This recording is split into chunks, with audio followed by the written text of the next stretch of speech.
আসসালামু আলাইকুম এভরিওয়ান। শারজাতে ডোর ডাই ম্যাচে আজ বিকেল 4টার সময় কিছুক্ষণ পরই অর্থাৎ ঘন্টাখানেক পরই মুখোমুখি হচ্ছে বাংলাদেশ এবং আফগানিস্তান।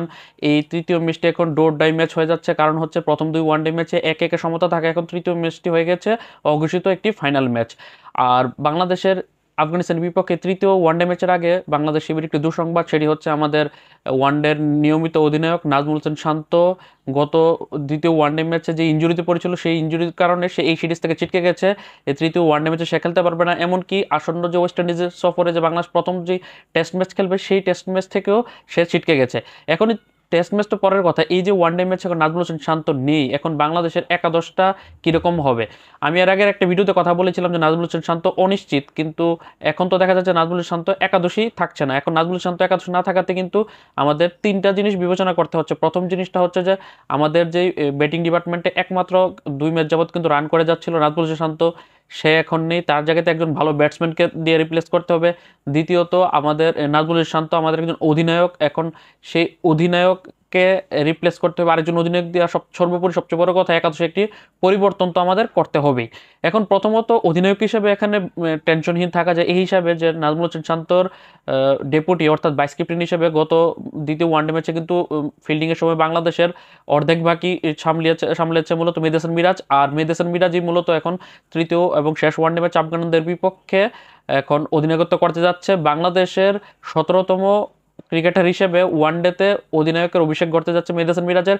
এর আগে 1986-তে প্রথম গাজী আশরাফ হোসেন লিপু, তারপর সর্বশেষ 2024 দ্বিতীয় ওয়ানডে পর্যন্ত নাজমুল হোসেন শান্ত পর্যন্ত 16 জন বাংলাদেশি ক্রিকেটার অধিনায়কের দায়িত্ব পালন করেছে ওয়ানডে ফরম্যাটে। 17তম ক্রিকেটার হিসেবে মেহেদী হাসান মিরাজের ওয়ানডেতে অভিষেক হতে যাচ্ছে অধিনায়ক হিসেবে।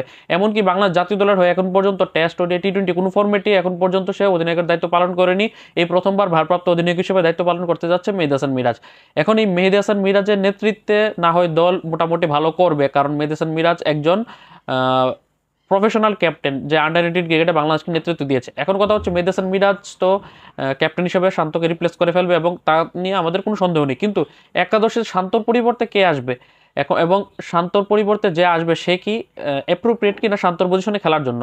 আমি আমার গত ভিডিওতে বলেছিলাম যে তানজিদ তামিম এবং সৌম্য সরকার যে ওপেন করছে, এর মধ্যে সৌম্য সরকার লাস্ট দুটি ওয়ানডে ম্যাচে 33 এবং 35 রান করেছে, সে একাদশে থাকবে। তানজিদ তামিম 2 ম্যাচ মিলে 25 রান করেছে, তাকে ড্রপ করে যাতে জাকির হাসানকে একাদশে নেওয়া হয় ওপেনিংয়ে। এখন যেহেতু আমাদের যে শান্ত ইনজুরি হয়ে যাওয়াতে কিন্তু আমাদের দলটা হয়ে গেছে 13 সদস্যের, কারণ এর আগে মুশফিকুর রহিম প্রথম ইনজুরি পরে যাওয়ার কারণে 14 সদস্যের দল হয়ে যায়, তারপর এখন শান্ত ইনজুরিতে হয়ে যাওয়ার কারণে 13 সদস্যের দল হয়ে গেছে। এখন 13 সদস্যের দলে গত ওয়ানডে ম্যাচে একাদশের বাইরে ছিল মূলত নাহিদ রানা, রিশাদ হোসেন এবং জাকির হাসান। এর মধ্যে নাহিদ রানা একজন পেস বোলার, তাকে যদি আনতে হয় তাহলে পেস বোলারদের মধ্যে কাউকে বসিয়ে আনতে হবে। রিশাদ হোসেনকে আনতে হলে পেস বোলার বা স্পিনার বোলার বসিয়ে আনতে হবে। কিন্তু যদি আমরা শান্তকে রিপ্লেস করতে যাই, আমাদের শান্ত রিপ্লেসমেন্ট কিন্তু রিশাদও না, নাহিদ রানাও না, তার মানে আমাদের বাধ্য হয়েই জাকির হাসানকে একাদশে আনতে হচ্ছে, এবং সেক্ষেত্রে জাকির হাসান শান্তর জায়গাতে খেলবে আর তানজিদ তামিম একাদশে টিকে যাচ্ছে, কারণ টিম কম্বিনেশনটা এখন এমন হয়ে গেছে যে তানজিদ তামিমকে আমরা যদি পরিবর্তন করি তার বিকল্প হিসেবে আমরা কাউকে পাবো না। তাহলে ওপেনিং পজিশনে আমরা এই আজকের ওয়ানডে ম্যাচে বিকেলে দেখতে পাবো তানজিদ তামিম এবং সৌম্য সরকারি ওপেন করতে নামছে। আর 3 নম্বর পজিশনে শান্তর জায়গাতে আমরা হয়তো বা জাকির হাসানকে দেখতে পারবো 3 নম্বর পজিশনে খেলতে। 4 নম্বর পজিশনে মেহেদী হাসান মিরাজ খেলবে। 5, 6 এবং 7 নম্বর পজিশনে যথাক্রমে তাহিদ হৃদয়, মাহমুদুল রিয়াদ এবং জাকির আলী খেলবে। 8 নম্বর পজিশনে নাসুম মাহমুদকে আমরা দেখতে যাচ্ছি। 9, 10-এ আমরা তাসকিন মুস্তাফিজকে অবশ্যই দেখবো।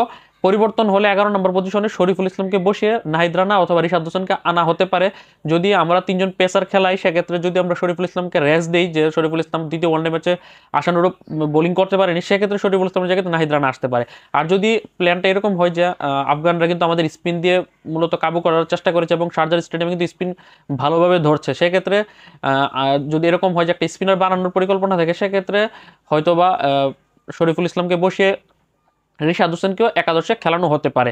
এটা হচ্ছে নিচে শরীফুল ইসলামের জায়গায় রিশাদ আসতে পারে, নাহিদ রানা আসতে পারে, যে কেউ আসতে পারে, অথবা কেউই পরিবর্তনও না হতে পারে। কিন্তু এখন টপ অর্ডার পজিশনে এখন নাজমুল হোসেন শান্তর জায়গাতে বাধ্য হয়ে জাকির হাসানকে আনতে হচ্ছে। এখন জাকির হাসানের পারফরমেন্স কীরকম? জাকির হাসান প্রায় 1 বছর 2 মাস পর জাতীয় দলে ওয়ানডে সেটআপে ফিরেছে। সর্বশেষ 2023-এর সেপ্টেম্বর মাসে ওয়ানডেতে খেলেছিল, তারপর 1 বছর 2 মাস চলে গেলেও জাতীয় দলের ওয়ানডে ফরম্যাটে নেই। এমনকি ওই 2023-এর সেপ্টেম্বরে যে ওয়ানডে ম্যাচটা খেলেছিল সেটি ছিল তার অভিষেক ওয়ানডে ম্যাচ, তারপর এখন পর্যন্ত সে দল বাইরে। এখন দ্বিতীয়বার সুযোগ পেল বলতে গেলে আজকের ম্যাচে জাকির হাসানেরটা একটা অঘোষিত ডেবু বলা যায়, কারণ প্রথম ওয়ানডে ম্যাচে সে ভালো পারফরমেন্স করতে পারেনি। এটা তার জন্য একটা সুবর্ণ সুযোগ শান্তর জায়গাতে খেলা এবং শান্তকে রিপ্লেস করা, কারণ শান্ত কিন্তু টেস্ট এবং টি-20তে যেরকমই পারফরমেন্স করুক না কেন, শান্ত আমাদের ওডিআই সেটআপের একজন বেস্ট ব্যাটসম্যান।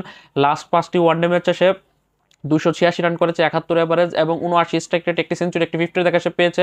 এবং যে ফরম্যাট ওডিআই ফরম্যাটে কিন্তু নাজমুল শান্ত দুর্দান্ত ব্যাটিং করে যাচ্ছে, টেস্ট এবং টি-20তে যেরকমই হোক না কেন। তার জায়গাতে নাজমুল শান্তর জায়গাতে জাকির হাসান আসছে। জাকির হাসান যদিও এবার ঢাকা প্রিমিয়ার লিগে এবছর ভালো করেছে, প্রাইম ব্যাংক ক্রিকেট ক্লাবের হয়ে খেলেছে এবং টুর্নামেন্টের পঞ্চম সেরা রান স্কোরার হয়েছে, 11 ম্যাচে 549 রান করেছে, 93 স্ট্রাইক রেট এবং 54 এভারেজে, একটি সেঞ্চুরির সাথে 3টি 50 করেছে, 158 তার সর্বোচ্চ। তাই ওয়ানডের জন্য মোটামুটি এবছর তো ভালো প্রস্তুতি তার রয়েছে। এখন দেখার বিষয় জাকির হাসান শান্তর যেই জায়গাতে খেলবে মূলত 3 নম্বর পজিশনে, সে শান্তর অভাব কতটুকু দূর করতে পারে, নাকি আমরা আরও বেশি ট্রাবলে পড়ে যাই। কারণ আমাদের ওপেনিং পজিশনে সৌম্য ভালো খেলছে কিন্তু ইনিংস বড় করতে পারছে না। তানজিদ তামিম ফর্মে নেই। 3 নম্বর পজিশনে শান্ত ফর্মে ছিল। 4-এ মিরাজ আসলে ব্যাটিংয়ে খুব একটা সুবিধা করতে পারছে না। 5-এ হৃদয় 2 ম্যাচ যাবত পারফর্ম করেনি। রিয়াদ 2 ম্যাচ যাবত ডিজাস্টার ব্যাটিং করছে। জাকির আলী গত ম্যাচে যদিও ভালো ব্যাটিং করেছে, কিন্তু প্রতি ম্যাচে তার থেকে আপনি বেশি আশা করতে পারবেন না। সেক্ষেত্রে এখন নাজমুল হোসেন শান্তর জায়গাতে যে খেলবে, এখন তো মনে হচ্ছে জাকির হাসানই খেলবে। এখন জাকির হাসানের উপরে বিশাল বড় একটা দায়িত্ব এসে পড়েছে, দেখা যাক জাকির হাসান সেটাকে উতরাতে পারে কিনা। এবং আজকের শেষ ওয়ানডে ম্যাচে বাংলাদেশ আফগানিস্তানকে হারাতে পারলে 2-1 সিরিজটা জয়লাভ করতে পারবে এবং অবশ্যই বাংলাদেশ চাইবে না যে সিরিজটি হারতে। দেখা যাক মেহেদী হাসান মিরাজের নেতৃত্বে বাংলাদেশের এই টিম কি করে। প্রথমবার মেহেদী হাসান মিরাজ বাংলাদেশ জাতীয় দলকে নেতৃত্ব দিতে যাচ্ছে, এমনকি ওয়ানডে ফরম্যাটেও নেতৃত্ব, প্রথমবার যে কোনো ফরম্যাটই তার প্রথম নেতৃত্ব। এবং মেহেদী হাসান মিরাজকে এবং বাংলাদেশ দলকে শুভকামনা জানিয়ে আজকের ভিডিওটি এখানে শেষ করছি। আল্লাহ হাফেজ।